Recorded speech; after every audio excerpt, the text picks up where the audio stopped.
오늘 요한복음 네 번째 시간인데 세례 요한의 증거라는 제목으로 함께 하나님의 말씀 보기로 합니다.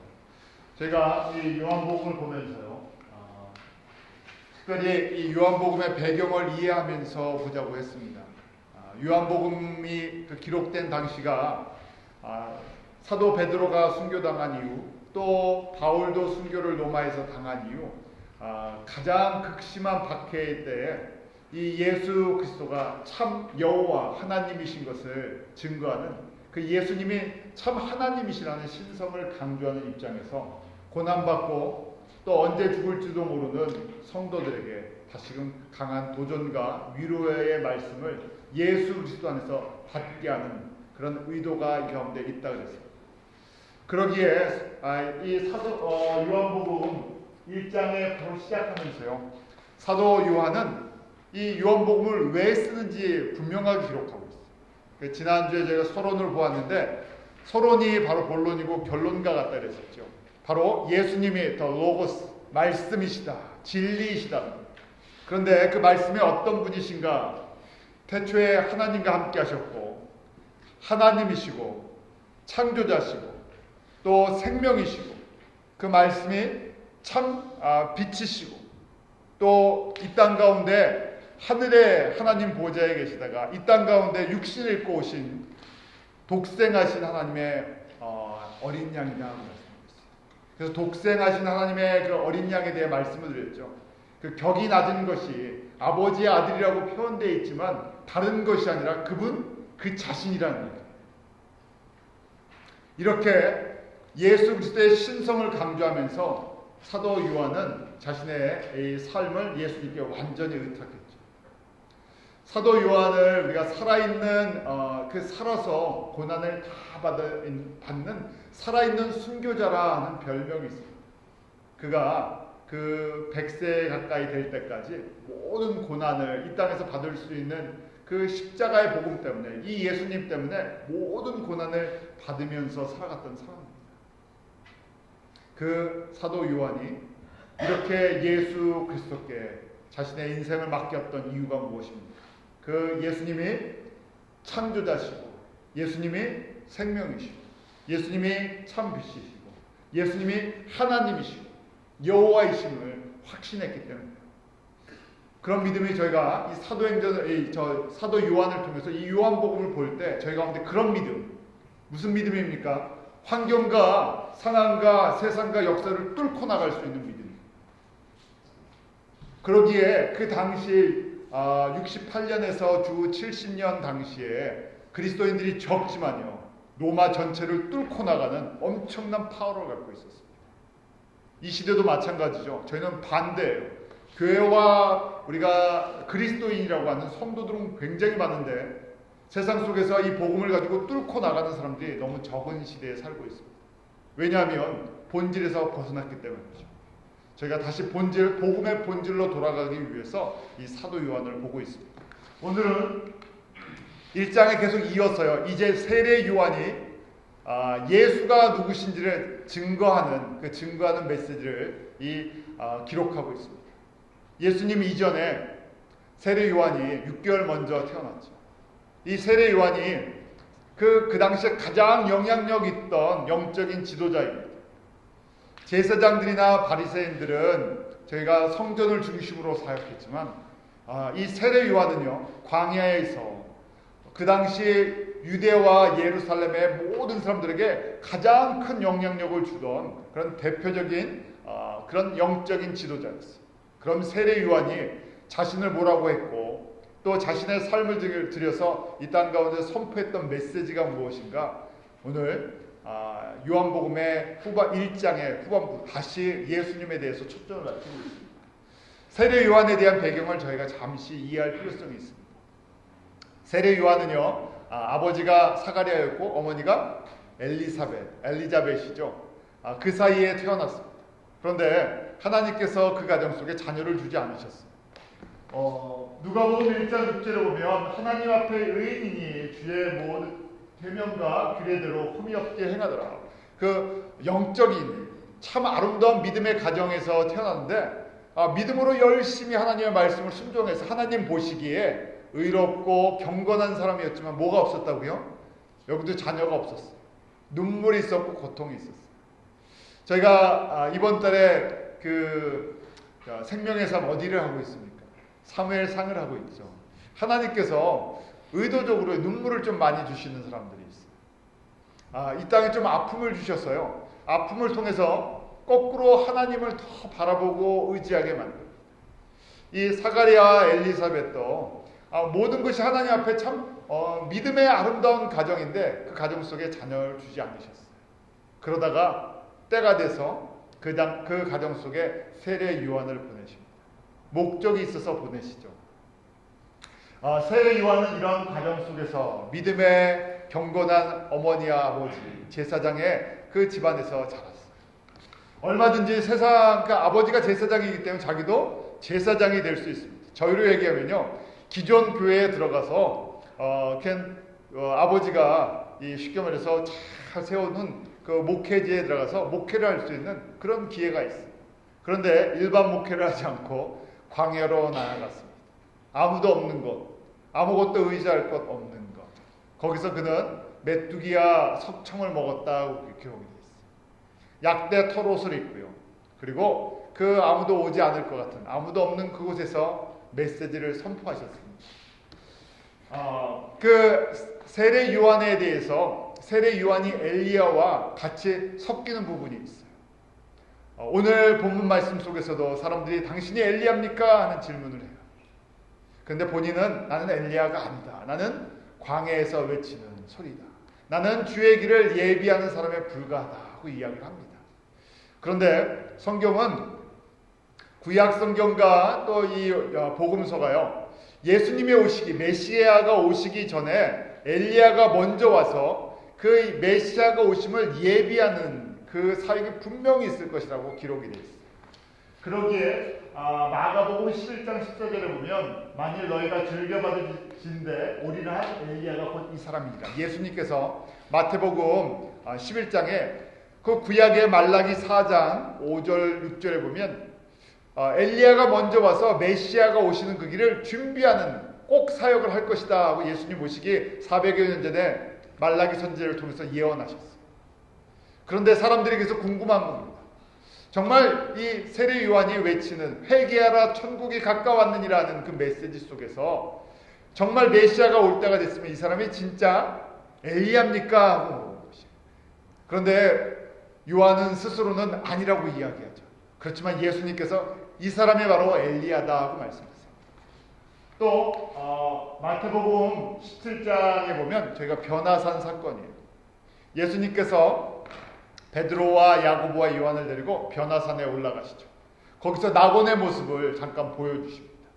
예수님이 모세와 엘리야 함께 이야기를 하시는 모습을 보여줘요. 그 모습 속에서 바로 이런 제자들에게 이렇게 말씀하십니다. 마태복음 17장 12절 13절 한번 같이 읽어볼까요? 시작. 내가 너에게 말하노니 엘리야가 이미 왔으되 사람들이 알지 못하고 의미로 대우하였구나. 인자도 이와 같이 그들에게 고난을 받으리라 하시니 그제야 제자들이 예수의 말씀하신 것이 세례 요한인 줄 깨달으리라. 너희들 세례 요한이긴 세례 요한으로만 보였지. 그런데 이 엘리야가 오리라 하고 예언됐던 그 말라기 말씀이 바로 이 세례 요한을 통해서 이루어진 거다. 세례 요한이 말라기의 4장에 나오는 바로 엘리야라는 얘기예요. 그래서 저희가 이것을 크게 두 가지로 봅니다. 어떤 학자들은요, 엘리야의 심정만, 하트를 갖고 이 세례 요한이 사역했다는 것이, 말라기 4장의 말씀이 세례 요한을 통해서 이루어졌는데 그 사역, 주의 길을 예비하고 광야에 외치는 사역, 메시아가 오심을 외치는 그 사역을 이름으로 말미암아 오리라 한 엘리야의 그 사역을 세례 요한이 감당했기 때문에 엘리야가 세례 요한이다 이렇게 얘기하는 사람입니다. 또 주님께서 말씀하시는 것처럼 엘리야는 열왕기 하에 보면 죽지 않고 어떻게 합니까? 승천하죠. 승천했다가 때가 돼서 메시아를 알리기 위해서 이 땅 가운데 온 것이라는 것이, 왔을 때는 세례 요한의 모습으로 왔다는 것입니다. 이렇게 두 가지로 보지만 결국 메시지는 같은 메시지. 뭐냐면 메시아가 오기 전에 꼭 엘리야와 같이 사람들에게 회개의 메시지를 선포하며 하나님의 나라를 그 영원한 하나님의 그 나라의 왕이신 예수 그리스도를 맞이하도록 회개의 메시지를, 그 천국의 메시지를 선포하는 사람을 미리 보내실 것이라는 것이죠. 그래서 예수님이 이 땅 가운데 오시기 전에 그 사가랴의 가정 속에 이 세례 요한을 6개월 먼저 보내셨습니다. 혈연적으로 보면요, 예수님의 사촌 형이에요. 6개월의 형입니다. 그런데 그 세례 요한을 통해서 이분이 바로 메시아라는 것을 증거케 하십니다. 육신의 눈으로 보면요, 사촌이에요. 육신의 눈으로 보면 그 같은 가족이에요. 그런데 세례 요한에게 바로 엘리야 같은 영적인 눈을 뜨게 해주셨어요. 그 엘리야가 하나님의 나라를 선포한 것처럼 이 세례 요한을 통해서 예수가 누구신지, 육신의 그냥 내 사촌입니다, 나보다 6개월 늦게 태어났습니다, 그 이야기를 선포한 것이 아니라 누구보다도 더 잘 아는 세례 요한을 통해서 누구도 모르는 아무도 보지 못했던 영적인 부분, 바로 예수님의 신성을 선포하게 하셨다는 것입니다. 말라기 4장 5절 6절에 이렇게 엘리야가 올 것을 예언해 주죠. 우리 말라기 4장 5절 6절 한번 같이 읽어볼까요? 시작. 보라, 여호와의 크고 두려운 날이 이르기 전에 내가 선지 엘리야를 너희에게 보내니 그가 아비의 마음을 자녀에게로 돌이키게 하고 자녀들의 마음을 그들의 아비에게로 돌이키게 하리라. 돌이키지 아니하면 들었던데 내가 와서 저주로 그 땅을 칠까 하노라 하시니라.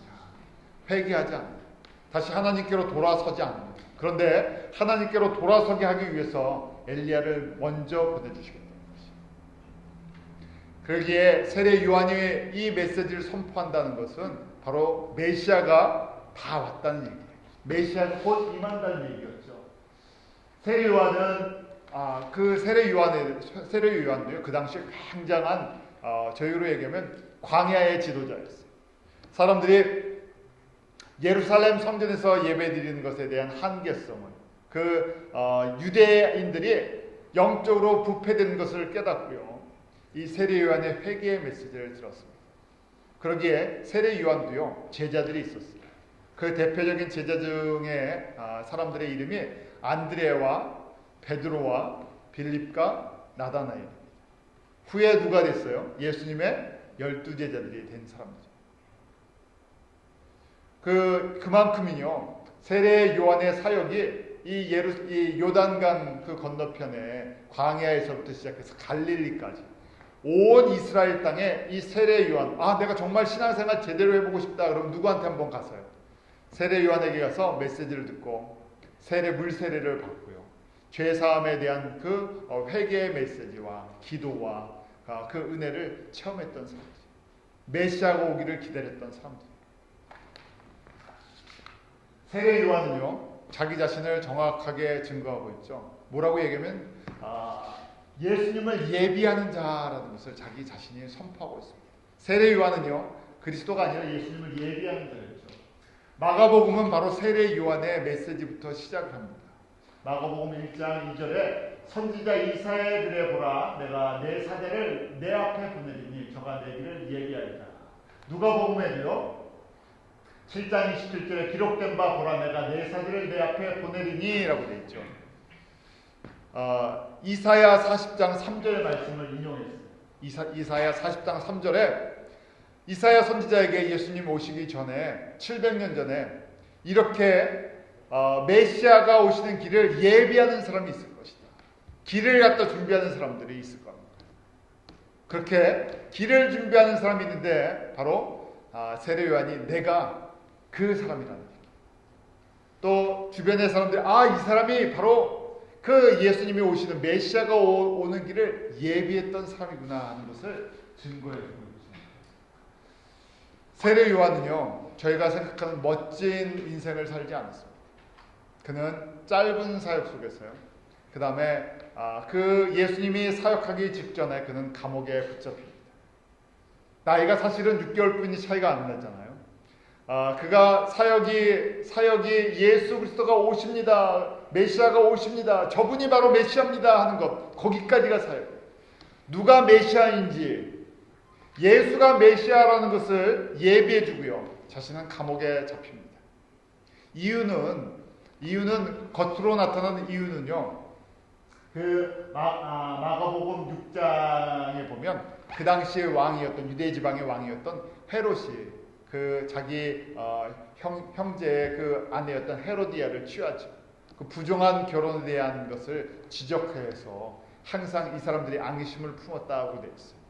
그리고 또 한편 그 당시 역사가들의 기록에 의하면 이 헤롯이 진짜 유대인이 아니었기 때문에 항상 자신이 갖고 있는 이 왕권에 대한 불안함이 있었어요. 정치적으로.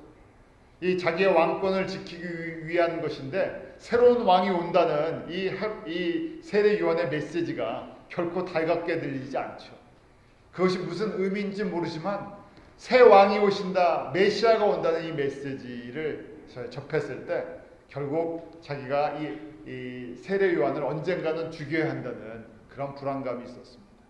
그랬을 때 헤로디아가 그 딸과 함께 세례 요한이 감옥에 있을 때 그 목을 요구하죠.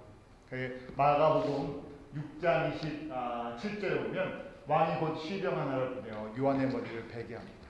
참수당하죠. 머리가 잘려서 죽습니다.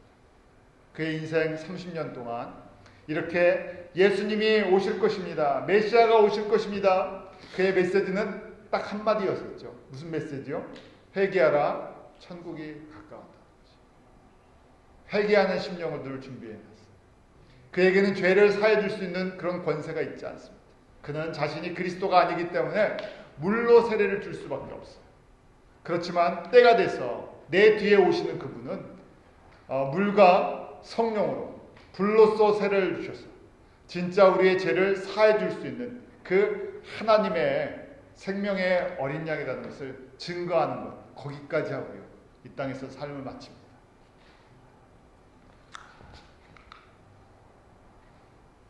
세례 요한이 자신이 증거했던 내용들이죠. 세례 요한이 그 자신을 증거한 거예요. 자신은 빛이 아니라 뭐라고요? 빛을 증거하는 사람이다. 나는 스스로 빛을 낼 수 있는 그런 능력이 나에게 없지만 빛이 누가 빛인지 누가 참 빛인지를 깨달아서 증거하는 사람입니다. 저희도 그런 사명이 있는 사람들이죠. 저희는 스스로 빛을 낼 수 있는 사람들이 아닙니다. 우리는요 빛을 받아서요 빛을 나타내는 사람들. 참 빛이 우리 가운데 임할 때 우리가 생명의 빛 가운데 우리가 먼저 회복되죠. 내가 주님의 은혜와 내가 주님의 그 빛 가운데 회복됨이 없이요 내가 빛을 내려고 해봐야 빛이 나겠습니까? 우리 사람마다 냄새 있잖아요. 한국 사람은 한국 사람 냄새가 있고 미국 사람은 미국 사람 냄새가 있고 중국 사람은 중국 사람 냄새가 있어요. 각자 자기 냄새는 잘 못 맡으면서요 남의 냄새는 잘 맡아요. 그래서 저희가 여러 사람들이 사는 아파트에 가면 별의별 냄새가 다 나죠. 한국 사람들이 많이 살면 무슨 냄새가 나겠습니까? 된장이랑 김치 냄새가 나겠죠. 인도 사람이 많이 살면요 카레 냄새가 나요. 그래서 어떤 분이 그러더라고요. 인도 사람이 살던 집에 들어가면 집을 아무리 청소를 해도 이 카레 냄새가 가시질 않는데요. 방법은요. 한국 사람이 들어가서 된장찌개 한번, 김치찌개 한번 끓이면 냄새가 확 바뀐다고 그러더라고요. 저희 냄새는 좋고요. 남의 냄새는 금세 구별이 돼요. 저희가 어떤 방법으로 우리 냄새를 바꿀 수가 없어요. 그런데 육신의 냄새가 아니라 우리의 참 빛 대신 예수 그리스도가 우리 안에 비춰졌을 때 예수 그리스도로 우리의 속사람이 변화됐을 때 그때 비로소 무슨 냄새가 나기 시작해요? 예수의 향기가 조금씩 나기 시작해요. 그러다가도요 저희가 성령 충만하지 않으면 어떻게 됩니까? 또 내 냄새가 나요. 우리는 두 가지 냄새를 같이 갖고 있는 사람들이에요. 그래서요 그때 우리 냄새가 바뀌니까요 사람들이 뭐라고 생각합니까? 그리스도인들은 믿을 수가 없다고 생각합니다. 한 가지 냄새만 풍겨주면 되는데 그런데 예수의 냄새를 풍긴다고 입술로는 얘기를 하는데 속으로는 이게 냄새가 이게 안 바뀌었어요. 다. 그러니까 잘못하면 내 냄새가 인간적인 냄새가 더 쉽게 나는 것이에요. 우리가 나는 세상 사람입니다. 난 세상 냄새 풍기고 삽니다. 그러면 아이 저 사람은 저 냄새 나지 저렇게 말하고 사는데 그런데 저희는요 입술로는 그리스도인들이에요. 그래서 그리스도의 냄새가 나야 되는데 그리스도로 완전히 바뀌지가 않으니까 자꾸만 내 냄새가 나니까요. 사람들이 뭐라고 얘기합니까? 이중적이다. 히포크리치라고 얘기하죠. 외식한다는 거예요. 세례 요한은요, 그 자신의 메시지 속에서 어떻게 하면 우리가 외식하는 것, 우리 가운데 내 냄새를 없애는 방법을 아주 심플한 한마디로 가르쳐 줍니다. 회개하라는 것이. 회개는 뭡니까? 나한테 뭐가 난다고요? 죄 냄새가 난다는 거예요. 다른 사람 냄새를 맡는 게 아니라 내 냄새를 맡기 시작하는 것이에요. 그런데 일반적으로 저희가 내 냄새를 못 맡잖아요. 나의 냄새를 못 맡아요. 그게 은혜예요. 주님께서 너의 냄새 한번 맡아봐라. 너가 죄인이라는 것, 너가 어떤 사람보다도 냄새가 많이 나는 사람이라는 것, 그 한번 맡아봐라 하고 맡게 해주는 게 은혜예요. 그래야 회개할 수 있어요. 그래야 씻을 수 있어요. 그래야 우리가 정말 내가 물이 필요합니다. 내가 정말 샤워해야 되고 씻어야 되고 내가 가장 냄새가 나는 사람입니다 라는 것을 깨닫고, 세례 요한도 그랬던 사람, 자신이 완벽하기 때문에 사람들에게 회개하라는 것이 아니라 자기가 누구인지를 정확하게 알았어요. 나는 사람들에게 인기가 있었어요. 얼마나 그 당시에 영향력이 있었냐면 온 유대의 사람들이 다 모인다 했어요. 지금도 어떤 이단 종파 중에서 이 세례 요한의 영향을 받아서 지금까지도요, 이 세례를 갖다가 집행하면서 그 중동 지방에 흩어져 사는 그런 종족 집단들이 있어요. 그냥 물속에 들어가는 게 중요한 것이 아니라 내가 누구인지를 정확하게 깨닫는 것이. 그러게 오늘 본문 속에 보면 바리새인들과 제사장들이 보낸 사람들에서 너가 누구냐 하고 얘기하죠. 너가 선지자냐? 너가 엘리야냐? 너가 그리스도냐? 그랬을 때 뭐라고 얘기합니까? 나는 아무것도 아니다. 나는 단지 광야에서 메시아가 오심을 깨닫고 선포하는 소리에 불과하다. 소리는 형체가 없죠. 소리는 외쳐지면요 사라지는 존재. 우리가 소리를 잡을 수 있습니까? 소리는 듣고 끝나는 것이에요. 메시지는 우리가 듣고 끝나는 것이에요. 세례 요한은 그러한 삶을 살아요. 왜요? 자신이 빛이 아니기 때문에. 그리스도인의 삶은 무엇입니까? 지금 이 초대교회 이 메시지가 언제 기록되어 있다고요? 68년에서 70년. 베드로가 죽고 바울이 죽고 언제 누가 끌려가서 예수 그리스도의 복음을 증거하다가 죽을 수 있는 그런 위기의 순간이에요. 그런데 우리는 어떤 존재라고요?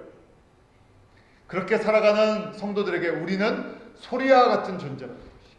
우리는 빛을 증거하고 사라지는 존재, 빛만 나타나면 돼요. 참 빛이 증거되면 된다는 것이에요.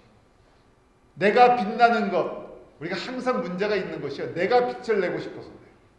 내가 인정받고 내가 빛이라는 것, 내가 빛이 아닌데 사람들이 우리의 영향력 속에서 내 주변에 모여들고 내가 그런 인기가 오르면요, 그 인기를 내가 누리고 싶어하는 것들이 있어요. 그러기에 세례 요한은 빛을 증거하여 자신이 그리스도도 엘리야도 선지자도 아니라고 이야기해요. 자신은 아무것도 아니라는 존재. 그렇지만 예수님께서 세례 요한을 뭐라고 얘기합니까? 여자가 난 사람 중에서, 구약의 인물 중에서 마지막 선지자고요, 최고의 선지자가 구약과 신약을 연결하는 가장 아름다운 사람이에요. 여자가 인간으로 태어난 사람 중에서요 가장 훌륭한 사람. 그렇게 특별한 존재. 엘리야 같다. 엘리야인지도 모릅니다. 엘리야가 구약에 보면 승천하고 죽음을 맛보지 않았다가요, 다시 와서 그 예수 그리스도의 이 길을 준비하고 이 자기의 생명을 드림으로써 자신의 삶을 마칠 수도 있는 것이. 왜냐하면 마태복음 17장은 이 세례 요한이 죽은 다음에 기록된 것이었죠. 죽어서 그 후에 다시금 보니까 엘리야의 모습으로 보일 수 있다는 것입니다. 세례 요한이 엘리야의 모습. 그 중요한 것이 아니라 정말 중요한 것은 자신의 삶의 목적이 무엇인지를 분명히 알았던 사람. 그는 광야에 외치는 자의 소리였죠. 자신이 받았던 사명처럼 그 이사야 40장 3절 광야에서 외치는 자의 소리인데요, 무엇을 외쳤습니까? 주의 길을 예비하는 사람. 저희도 마찬가지입니다. 저희도 이 시대에 예수의 길을 예비하는 사람이죠. 이번에 눈이 정말 눈 많이 왔어요. 지겹도록 눈 구경하잖아요. 좋게 보면요, 야 어디 저희가 별장이나 무슨 여행 가면 눈 속에 이렇게 파묻혔어요. 촥 동네로 보면 그 눈 속에서 이렇게 있잖아요. 그냥 아무 생각 없이 눈만 보면 그냥 어디 먼 데 와서 눈 속에서 그 여가를 즐긴다 생각할 정도로 눈이 많이 왔어요. 그러다 보니까 도로가 다 패였죠. 생각지도 않고 달리다 보면요, 파토리 있어갖고 이 타이어가 구멍이 날 수도 있고 길이 완전히 막 이상해졌어요. 특별히 트럭이 많이 다니는 길들은요 더 구멍이 많이 뚫려요. 제가 지난주인가요? 그 브롱스 익스프레스웨이를 가는데 거기는 구멍이 좀 난 정도가 아니라 전부 구멍밭이에요. 사람들이 달릴 수가 없습니다. 바로 저희는 이 시대에요, 예수 그리스도께 다가오는 사람들에게 그 구멍을 메꿔주고요, 길을 만들어주는 사람들. 어떻게 하면 예수 그리스도께 나올 수 있을까? 내 주변에 있는 사람들한테도요, 예수 그리스도께 나올 수 있는 길을 닦는 사람들이. 우리 존재는요, 길 닦는 존재로 끝나는 것이에요. 그런데 주님께서 네가 길을 닦아줌으로 말미암아 어떤 사람들이 예수 그리스도께 더 가까이 나올 수 있다. 그러면요, 저희는 저희의 사명을 감당하는 것이에요.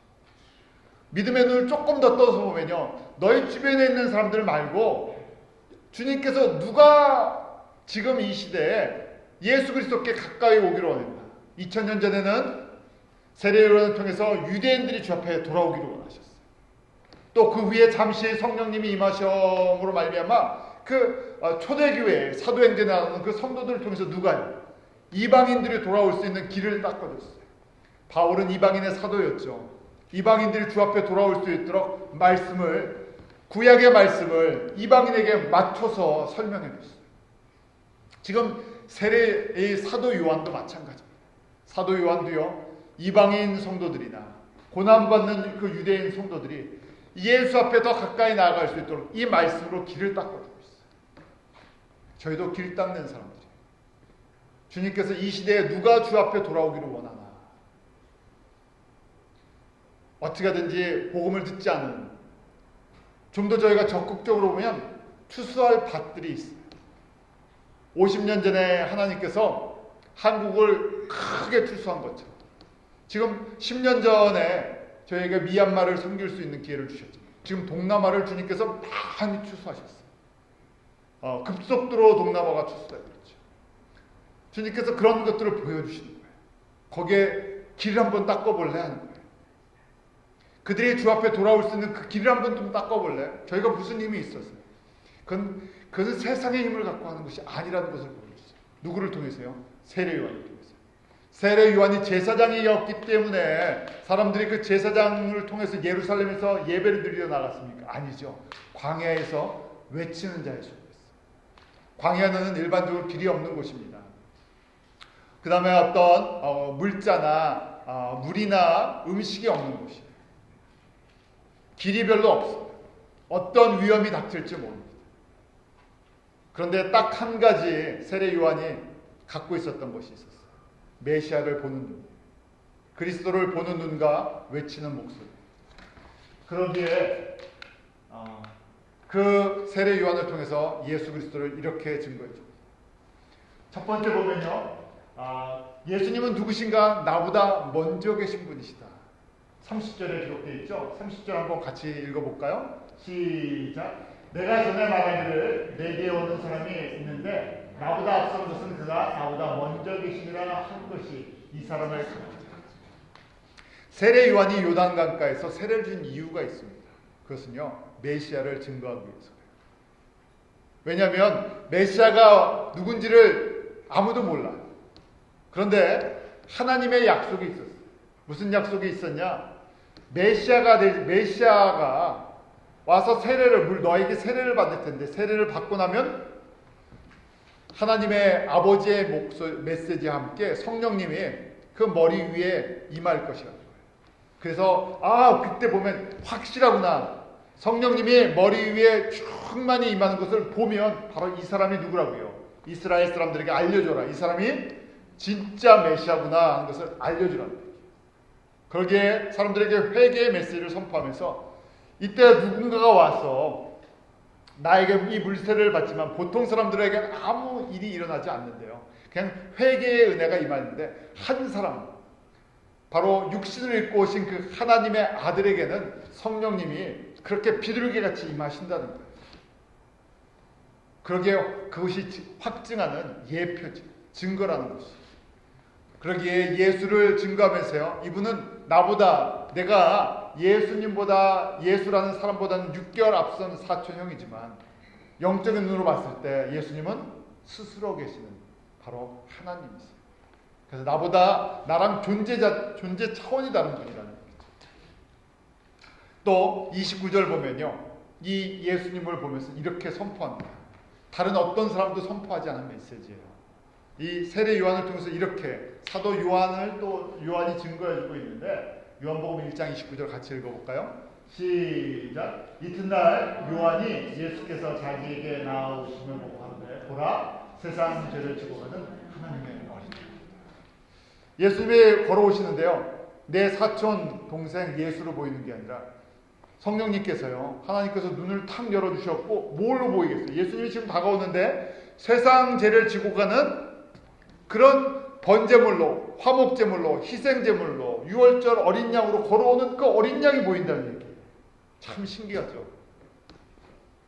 주님께서 우리에게 영적인 눈을 뜨게 해주시면요, 우리가 분명히 우리의 육신의 눈으로 보는 것 같은데 지금 이 육신의 눈이 아니고요, 영적인 눈으로 보인다는 거예요. 똑같은, 어저께까지는 예수로 보였지만요, 내 사촌 동생 예수로 보였지만 오늘은요, 어린 양이 걸어오는 거예요.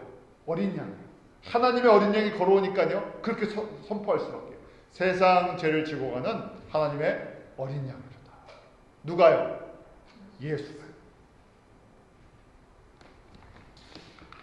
세 번째, 이분은요, 바로 예수님께 세례를 받았을 때 성령으로 세례를, 본인이 성령의 충만한 걸 받으시고요, 성령으로 세례를 주시는 하나님이십니다. 우리는 우리 마음대로 성령을 움직일 수가 없습니다. 제가 뭐 있잖아요, 그 부흥회 할 때 주소서 하고 막 그러는데요, 저희가 외친다고 막 그냥 임하는 것이 아니라 하나님의 뜻 가운데, 하나님이시잖아요, 성령 하나님이 그렇게 임하시는데요, 33절을 보면, 나도 그를 알지 못하였으나 나를 보내어 물로 세례를 주라 하신 그이가 나에게 말씀하시되, 성령이 내려서 누구 위에든지 머무는 것을 보고 그가 곧 성령으로 세례를 주는 이인 줄 알라. 자신도 누가 진짜 성령으로 세례를 주는지, 진짜 누가 메시아인지 확신이 없는데 인간적으로 얘기를 하는 것이 아니라 하나님의 말씀이, 내가 세례를 줬는데 성령님이 그렇게 임하시는 그 사람을 보면 그 사람은 뭘로 세례를? 성령으로 세례를 주는 하나님의 아들 메시아라는 것이.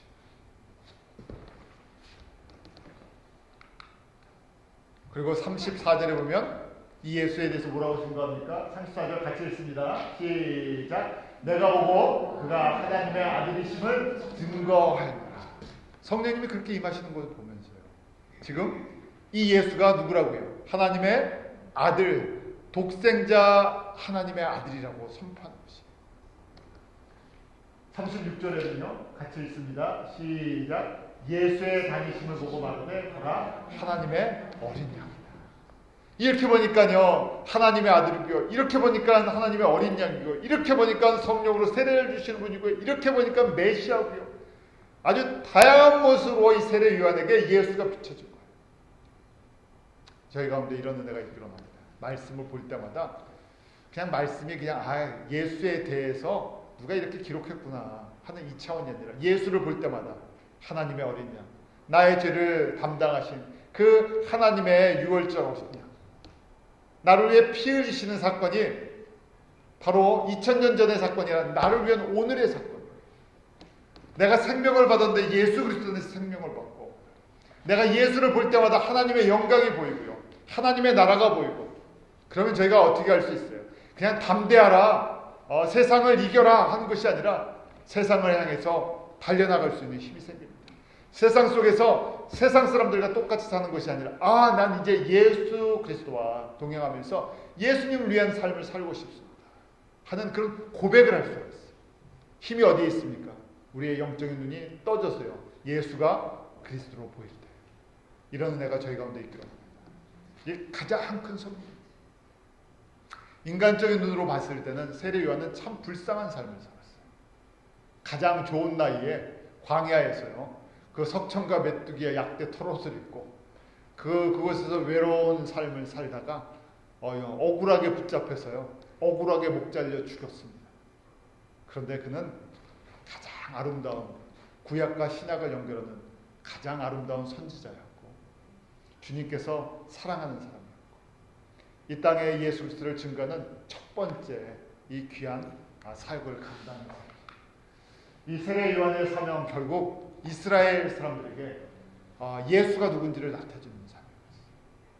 그의 삶을 전체를 걸었어요. 딱 한 가지 목적이 있어요. 예수를 나타내주는 것. 이스라엘 사람들이 그 예수가 하나님의 아들이심을 보게 하는 것, 그리고 예수께 돌아오게 해줘요. 저희도 마찬가지입니다. 저희 이름은 다 다르고요, 저희가 환경과 저희 사는 모습들, 성장했던 모든 것들은 다 달라요. 저희는 이름이 세례 요한은 아니에요. 그렇지만 세례 요한의 하트를 갖고 합니다. 주님께서 우리에게 주시는 이 시대에 정말 많은 교회, 많은 성도들이 있지만 나는 세례 요한처럼 예수 그리스도를 나타내주고 예수 그리스도를 증거해주고 사람들이 예수가 하나님의 아들이심을 보게 해주고 구원을 받게 하고 그 가운데 생명을 얻게 하고 주님과 동행하는 삶을 살게 해주는 이런 광야에 외치는 소리와 같은 주의 길을 예비하는, 주님께서 다시 오시지 않습니까? 초림하는 예수 그리스도를 예비했던 세례 요한이 있었던 것처럼 저희는 다시 오실 예수 그리스도를 예비하는 이제 그런 세례 요한과 같은 삶을 살아가는 사람들, 이러한 믿음의 은혜가 저희들 가운데 있기로 합니다. 기도하겠습니다. 하나님 아버지, 세례 요한의 삶과 그의 증거를 봅니다. 자신이 누구였는지를 하나님의 은혜 가운데 분명히 깨닫고 그는 이스라엘 사람들에게 예수 그리스도를 나타내주고 예수가 하나님의 아들이시며 구원자이시며 그 하나님의 어린 양이시며 하나님의 그 빛이심을 저희들에게 증거해 주었습니다. 그는 광야에 외치는 자의 소리로서 사명을 감당하고 이 세상 속에서 조용히 사라졌습니다. 주님, 저희가 이 땅에서 무엇을 남기고 나의 이름을 높이고 나의 흔적을 기록하려는 것이 아니라 예수 그리스도를 나타내는 그 참 빛 되신 예수 그리스도의 그 생명의 빛과 그리스도의 아름다운 향기를 발할 수 있는 주님의 성도들 되기 원합니다. 저희 한 사람 한 사람 가운데 늘 성령으로 세례와 성령으로 충만케 되게 하여 주셔서 우리가 믿음의 눈, 영적인 눈을 밝게 뜨게 하여 주셔서 다시 오실 예수 그리스도를 모든 사람들, 특별히 복음을 받지 않은 이방인들에게 증거해 줄 수 있는 은혜의 통로, 복음의 통로로 쓰임받게 하시고 주 앞에 나아갈 때 이 세례 요한이 누렸던 그 영광을 함께 누릴 수 있는 은혜로 저희들 채워주시옵소서. 예수님의 이름으로 기도합나이다. 아멘.